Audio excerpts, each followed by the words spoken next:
Pinangunahan naman po ni Senadora Cynthia Villar ang isang cleanup drive sa Manila. Sakop naman po ng Las Piñas at Parañaque. Bahagi po ito ng unang anibersaryo ng pagkakadeklara ng mangrove forest at marine habitat sa ecotourism area ng mga ito. Narito ang report ni Ara Perez.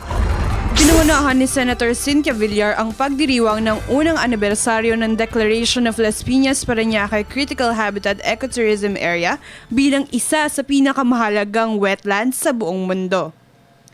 Nananahan sa naturang 175 hectare wetland ang 84 na bird species tulad ng ilang migratory birds mula sa Siberia.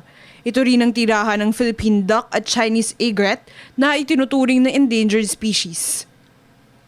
Dahil dito, mariin pa rin tinututulan ni Villar ang planong reclamation projects. Aniya, last resort ang reclamation projects, maliban na lang sa ngalan ng pangangailangan ng publiko, bagaman bukas ito sa mga suhestyon.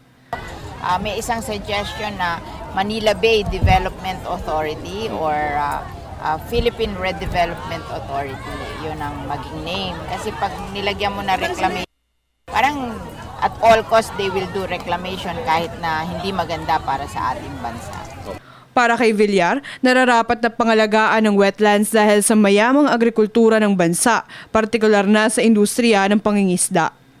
Malaki rin ang maitutulong nito sa inaasam na inclusive growth ng pamahalaan kung pangangalagaan ang benepisyo nito sa ekonomiya.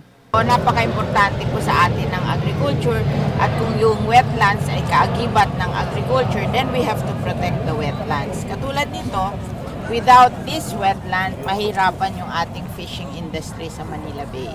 At kung tayo magre-reclamation, papatayin natin ang fishing industry sa Manila Bay. Samantala, sinabi ni Villar na normal at logical ang ginawang pagsagot ni Senator Jinggoy Estrada kay Senator Alan Peter Cayetano. Aniya, kung siya rin ang nasa kalagayan ni Estrada, sasagot din siya sa mga pasaring na ito.